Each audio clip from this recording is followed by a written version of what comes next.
Pero bueno, vamos a terminar el directo de hoy viendo esto de El cobarde capitán que hundió un crucero y huyó. Reimenbach es el canal. Y yo creía que esta era del barco italiano ese. Este no es el barco que se hundió en Grecia y que se dio la vuelta. Vamos a ver qué nos cuenta esto. El mundo, a pesar de las amenazas del calendario maya, esperaba la llegada del 2012 navegando más o menos en calma. Los smartphones dominaban ya nuestras vidas y los privilegiados que habían superado la crisis de 2008 volvían a elegir los cruceros de lujo para sus vacaciones. Si buscas unas vacaciones diferentes, en las que no solo puedas descansar y relajarte, sino también disfrutar y conocer sitios increíbles, estás buscando un crucero. Pero el 13 de Oye, pero por cierto, es que tremendo lugar paradisíaco que eligieron para naufragar un maldito crucero. Un crucero. enero de 2012, apenas 2 semanas después de comernos las uvas, aquella calma desapareció en cuestión de minutos. El Costa Concordia, un gigante de los mares con 200 metros de eslora, 13 pisos de altura y todo lujo imaginable a bordo, chocó contra unas rocas frente a la isla italiana de Giglio, inclinándose de forma dramática sobre un costado. Yo recuerdo cuando se hundió el crucero el Costa Concordia. ¿Recordáis el Costa Concordia? Aquel crucero italiano que yo no sé cómo hizo, pero me parece más difícil volcarlo que hundirlo. Esta es la historia de una maniobra fatal, una joven misteriosa en el puente de mando, una ciudad flotante volcada y una decisión que convirtió al Oye, pero verdad que sí, mira, voltear un barco en lugar de hundirlo. Coño, mira, qué arrecho, mira cómo se ve la ciudad pequeñita comparada con el crucero. Literalmente una ciudad flotante. capitán Schettino en Il Capitano Cobardo. Vada a bordo, cazzo! Comandante, per cortesia. No, per cortesia, lei adesso prende e va a bordo. Entonces, ¿cómo fue ese espectacular naufragio? ¿Qué lo ocasionó? ¿Quién era esa mujer misteriosa? ¿Por qué el capitán abandonó el barco? Lo cual es una terrible transgresión porque un capitán nunca abandona el barco, pues.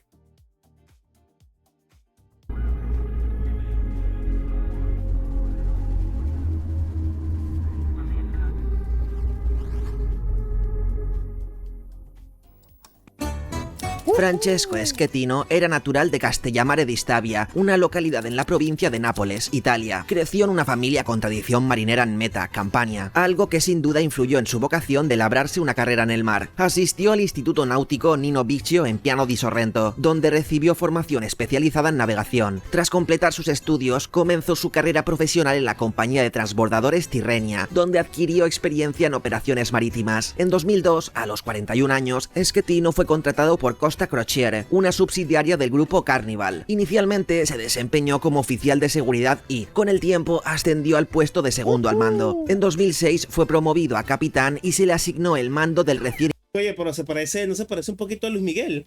inaugurado Costa Concordia, un crucero de lujo con capacidad para más de 4.200 personas. Vamos, que Francesco no era ningún novato. Tenía más de 20 años de experiencia en el mar y había construido una carrera sólida dentro de la compañía, convirtiéndose en uno de sus capitanes más reconocidos. Schettino era carismático, seguro de sí mismo y tenía una presencia que inspiraba esa confianza necesaria como para capitanear un barco. O bueno, al menos en apariencia. No todo en su historial era impecable. Schettino tenía fama de ser arriesgado y algo arrogante en su toma de decisiones. Algunos excompañeros lo describían como alguien que disfrutaba de la atención, un capitán que no temía tomar riesgos si eso lo hacía destacar, unas actitudes que hasta esa noche del 13 de enero de 2012 no habían tenido graves consecuencias. Por otro lado, el ya inolvidable Costa Concordia era un auténtico prodigio de la ingeniería naval. Este crucero de lujo, uno de los más grandes del mundo, tenía 290 metros de eslora, 61 de alto y 13 cubiertas. Contaba con 1.500 camarotes, 5 13 pisos, un crucero, 13 pisos.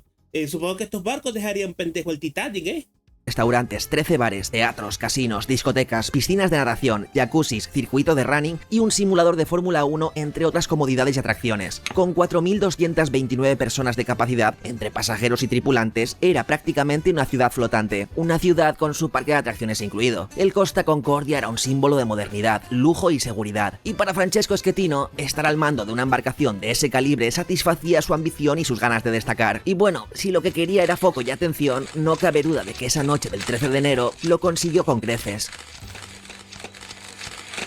En la navegación marítima existe una práctica conocida como el saludo marino. Se trata de una maniobra en la que un barco, normalmente de gran envergadura, se acerca a la costa para saludar a los habitantes de una localidad encendiendo sus luces y haciendo sonar las sirenas. Es un gesto simbólico, pensado para impresionar tanto a los pasajeros del barco como a quienes observan desde tierra firme. Sin embargo, aunque es una práctica común en ciertas rutas, requiere una precisión extrema para evitar riesgos. La noche del 13 de enero de 2012, Francesco Schettino ordenó realizar esta maniobra al acercarse a la isla italiana de Giglio, un pequeño pueblo costero de la Toscana de 800 habitantes. Esa decisión, que sacó a la embarcación de su ruta habitual, tiene una explicación. Durante la tarde del 13 de enero, el maître general del Costa Concordia fue a hablar con el capitán Schettino y necesitaba pedirle un favor. La isla de Giglio era la tierra natal de ese maître, y el susodicho quería que sus familiares y amigos vieran que le había ido bien, que apreciaran el lugar en el que trabajaba. Un capricho de ego que, por lo que sea, el capitán entendió y aceptó de inmediato. Es más, Schettino aprovecharía para hacer sonar las sirenas más alto en honor a Mario Palombo, un antiguo capitán de Costa Crociere que vivía en la isla. Obviamente, en medio de ese ambiente festivo, el capitán subestimó los riesgos. Schettino dispuso el acercamiento con una trayectoria demasiado cercana a la costa, y a las 21:45, el Costa Concordia chocó contra las rocas sumergidas frente a la isla de Giglio. El sonido del golpe fue ensordecedor. Muchos pasajeros lo describieron como una explosión seguida de un temblor que recorrió toda la nave. En realidad acababan de escuchar cómo suena abrir una brecha de 70 metros en el casco del barco. En cuestión de minutos, el Costa Concordia, debido a la masiva entrada de agua, comenzó a inclinarse lentamente hacia estribor. En el puente de mando, la situación era caótica. Las alarmas comenzaron a sonar y la tripulación evaluaba los daños mientras el capitán Francesco Schettino intentaba imponer algo de serenidad y minimizar lo ocurrido. Hay que reseñar que... ¡Ay, qué drama esto! El barco se volteó de un solo coñazo. ¡Qué horrible! Durante los primeros momentos, Schettino se mostró inexplicablemente calmado. No ordenó una evacuación inmediata y decidió que el barco debía continuar hacia aguas más seguras, una orden que nunca se llevó a cabo. Mientras tanto, en los pasillos y salones del crucero reinaba la confusión. Los pasajeros desconcertados recibían mensajes contradictorios por los altavoces. Por favor, permanezcan en calma y en sus camarotes. Todo está bajo control. Digo contradictorios por no decir otra cosa. Imaginad estar ahí viendo cómo el barco se inclinaba cada vez más. Las luces comenzaban a apagarse por secciones, el agua comenzaba a inundar los compartimentos inferiores, y mientras estás oyendo este tipo de mensajes por la megafonía del barco, los objetos caían de las mesas, las copas de los bares se rompían y las personas tropezaban entre sí mientras intentaban entender qué ocurría. El pánico se apoderó del Costa Concordia. Los pasajeros, muchos de ellos vestidos aún con ropa de gala de la cena, empezaron a buscar desesperadamente los botes salvavidas, la principal vía de escape. Pero claro, la mitad de esos botes estaban dispuestos sobre el lado que se estaba inclinando y ya no podían ser desplegados. Este caos derivó en pasajeros trepando por las cubiertas superiores, mientras otros se arrojaban al mar en medio de la oscuridad, algo que no hizo el capitán Francesco Schettino, ya que un buen capitán debe ser el último en abandonar un barco hundido, ¿verdad? En teoría sí, pero en este caso no ocurrió de ese modo. Ni permaneció a bordo hasta asegurarse de que todos los pasajeros estuvieran a salvo, ni saltó al agua en un acto desesperado. En su lugar, con calma y haciendo valer sus galones, se subió a uno de los primeros botes salvavidas y dejó abandonadas a su suerte a miles de personas atrapadas en el caos del Costa Concordia. El capitán Schettino declaró: tropecé cayendo a bordo del primer bote salvavidas que se dirigía a puerto. Y una vez en tierra pensé, manejo mejor desde esta ubicación las labores de rescate. Digo, bueno, y si te traen un gin tonic ya es una cosa loca. Estaría así como, vamos bajando despacio, por favor. A medida que el caos aumentaba, la Guardia Costera Italiana ya había sido alertada de que algo no andaba bien. A las 00:42 se produjo la famosa llamada entre Schettino y el capitán Gregorio De Falco, responsable de la Guardia Costera de Livorno. La conversación, que fue grabada y más tarde difundida por todos los medios, se convertiría en el momento más icónico de la tragedia. Senta, io sono De Falco da Livorno, parlo col comandante? Sì, buonasera, comandante Pato. Mi dica il suo nome, per favore. Il comandante Schettino, comandante. Schettino? Sì. Ascolti Schettino, ci sono persone intrappolate a bordo, adesso lei va con la sua scialuppa. Sotto la prua della nave, lato dritto, c'è una biscaggina. Lei sale su quella biscaggina e va a bordo della nave. Va a bordo della nave e mi viene a dire, mi riporta quante persone ci sono. È chiaro? Io sto registrando questa comunicazione, comandante Schettino. Allora, comandante, mi dico una cosa. Parli a voce alta. Allora, la nave adesso, io sono qua di fronte... Pero mira cómo lo está regañando el italiano este. Comandante, parli a voce più alta, metta la mano davanti al microfono e parla a voce alta. Chiaro? Comandante, allora, in questo momento la nave è inclinata. Ho capito. C'è gente, ascolti, c'è gente che sta scendendo dalla biscaggina di prua. Lei quella biscaggina la percorre in senso inverso, sale sulla nave e mi dice quante persone e che cosa hanno a bordo, chiaro? Mi dice se ci sono bambini, donne o persone bisognose di assistenza e me ne dice il numero di ciascuna di queste categorie. È chiaro? El tono de De Falco es de alguien que no puede creer lo que está escuchando. El capitán de un barco, responsable de más de 4.200 personas, había abandonado su puesto antes de que la evacuación estuviera completada. Guardi, Schettino, che lei si è salvato forse dal mare, ma io la porto veramente molto male, faccio passare l'anima di guai. Vada a bordo, cazzo! Comandante, per cortesia. No, per cortesia, lei adesso prende e va a bordo. Mi assicuri che sta andando a bordo. Io sto andando qua con la lancia dei soccorsi, sono sotto qua, non sono andato da nessuna parte, sono qua. Che sta facendo, comandante? Sto qua per coordinare i soccorsi. Che sta coordinando lì? Vada a bordo, mi coordini i soccorsi da bordo. Lei si rifiuta? No, non sto rifiutando. Lei si sta rifiutando di andare a bordo, comandante? No, ci sto andando. E mi dica qual è il motivo per cui non ci va. Ci sto andando perché ci sta l'altra lancia che si è fermata. Lei vada a bordo, è un ordine. Lei non deve fare altre valutazioni. Lei ha dichiarato l'abbandono nave. Adesso comando io. Lei vada a bordo. È chiaro? Comandante, Non mi sente? sto andando a bordo. Con la... Mi chiami immediatamente da bordo. C'è il mio aerosoccorritore lì. Dove sta il tuo Il soccorritore? mio soccorritore sta a prua. Avanti. Ok. Ci sono già dei cadaveri, Schettino. Avanti. Quanti cadaveri ci sono? Non lo so. Uno l'ho sentito. Me lo devi dire lei quanti ce ne sono. Zitto. La excusa de Schettino, pues que había caído accidentalmente Mira cómo lo papean, bro. Y tú luego dices que tienes un mal día en el trabajo. en uno de los primeros botes salvavidas que iban a tierra. Todo era tan absurdo como desconcertante. De Falco estaba en shock e insistió una y otra vez, exigiéndole que regresara al barco para coordinar la evacuación. Pero Schettino nunca volvió. Esa llamada, además de demostrar su falta de liderazgo, selló su destino para siempre. La frase Vada a bordo, cazzo. se convirtió en el símbolo del desastre. Mientras Schettino permanecía en tierra firme, los pasajeros y parte de la tripulación hicieron lo imposible por salvar vidas. La evacuación del Costa Concordia fue una de las mayores y más caóticas jamás realizadas. Como hemos comentado, los botes salvavidas del lado inclinado no podían utilizarse, lo que obligó a muchos pasajeros a ser rescatados con cuerdas, helicópteros o incluso saltar directamente al mar. Por otro lado, los botes lanzados desde el lado contrario se llenaron de personas aterradas que no sabían si llegarían a la costa. Unos 4.200 pasajeros y tripulantes fueron evacuados en condiciones extremas. El Costa Concordia, ya inclinado a más de 30 grados, parecía la escena de una película, una inmensa ciudad fantasma a punto de hundirse en la oscuridad. Los rescatistas, tanto desde No, tierra pero tuvieron por lo menos suerte de que el barco no se hundió por completo, porque el agua era poco profunda. Porque ahorita está encallada en el lecho marino, entonces hubieran podido escapar con el tiempo, pero claro, en ese estado de pánico y con el barco tan inclinado, mira tú.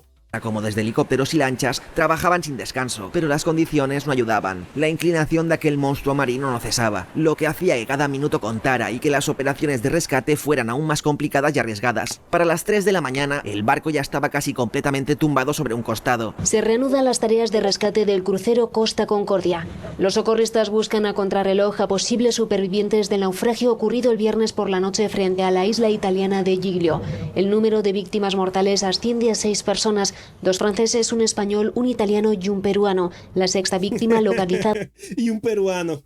La pasada madrugada aún no ha podido ser extraída del barco. El balance final fue devastador. 32 personas perdieron la vida esa noche y 64 resultaron heridas. Algunas murieron atrapadas en pasillos inundados o ascensores inutilizados, mientras que otras no lograron resistir las frías aguas del Mediterráneo. Cuando el amanecer 32 Bercia. Y eso le va a caer encima al capitán, iluminó el Costa Concordia, el barco yacía encallado, inclinado y semi-hundido, una imagen que daría la vuelta al mundo como un recordatorio de aquel imperdonable error humano. El naufragio del Costa Concordia no solo dejó pérdida de vidas, sino también preguntas incómodas que serían respondidas, en parte durante el juicio que se celebró un año después del naufragio. Antes del proceso, la esposa de Schettino, Fabiola Russo, salió inicialmente a defenderlo. Aseguró que estaban usándolo como chivo expiatorio y que su marido había reducido las víctimas con su intervención. Y si te traen un gin tonic, ya es una cosa loca. Sin embargo, esa defensa se apagó rápido y Fabiola desapareció del ojo público. Y ahora os cuento por qué. El juicio comenzó en No me digas que el tipo...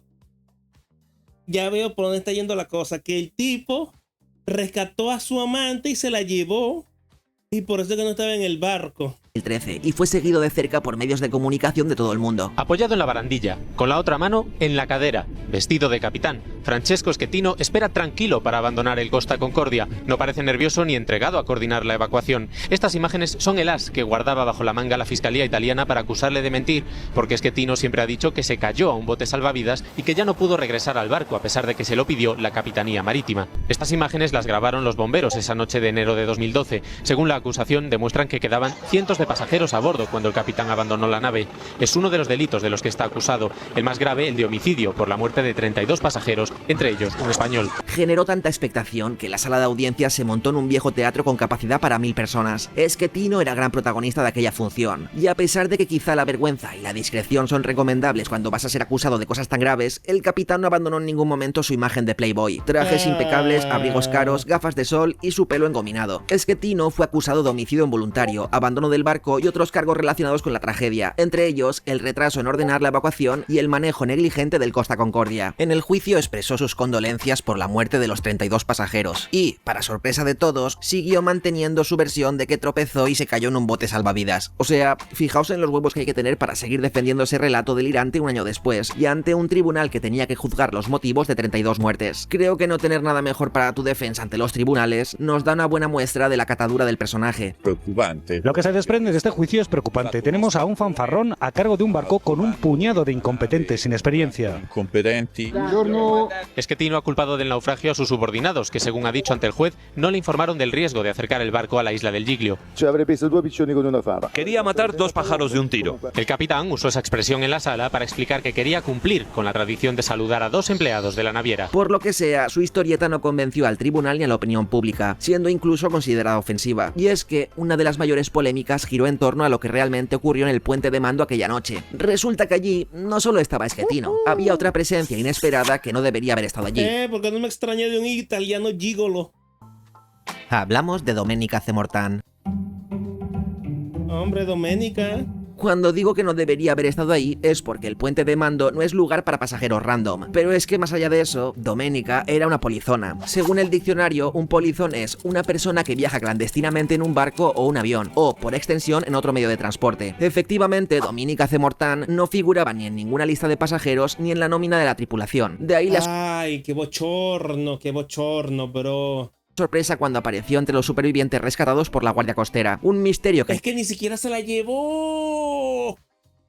Añadir a todas las pesquisas necesarias para determinar lo que pasó aquella noche. Los primeros indicios para resolver esa enigmática presencia surgieron de los pasajeros. Algunos testificaron haber visto una mujer joven, rubia y atractiva en el puente de mando en los momentos previos a la colisión. La identificaron pocos días después. Domenica Zemortan era una moldava de 25 años que anteriormente había sido bailarina en otros cruceros operados por Costa Crociere. Pero, ¿qué hacía una bailarina que no figuraba específicamente en la tripulación de aquel viaje en el puente de mando junto a Francesco Schettino en el momento del impacto? Imagino que todos ya estáis suponiendo cuál es la respuesta. Gracias a las investigaciones, se supo que Schettino esa noche la había invitado a cenar en uno de los restaurantes principales y luego, a modo de regalo extra, la invitó al puente de mando para que se deleitara con la monumental vista de la isla iluminada de noche. Recapitulemos: un capitán cincuentón, una bailarina joven, una cena privada y un regalo especial para impresionarla antes de buscar la recompensa horizontal que estáis imaginando.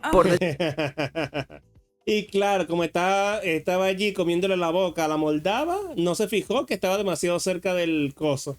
Dejó que alguien condujera la nave mientras tanto. Gracias para Schettino, y sobre todo para los tripulantes, fue el barco el que se inclinó antes que Domenica. ¿Qué quería? ¿Entrar a puerto tocando rodilla? Pocos días después de que todos escucharan esa grabación entre Schettino y De Falco, el mundo supo sobre esta joven moldava. Domenica contó que se conocieron en un viaje anterior y que desde entonces había participado en otras travesías del Costa Concordia, como compañera clandestina del capitán. En el juicio, ante la pregunta de cómo era posible que viajara tantas veces sin billetes, declaró con naturalidad que cuando se es la amante del capitán, no te piden billete para subir a bordo. Y ahora entendéis por qué Fabiola, la esposa de Schettino, desapareció del ojo público.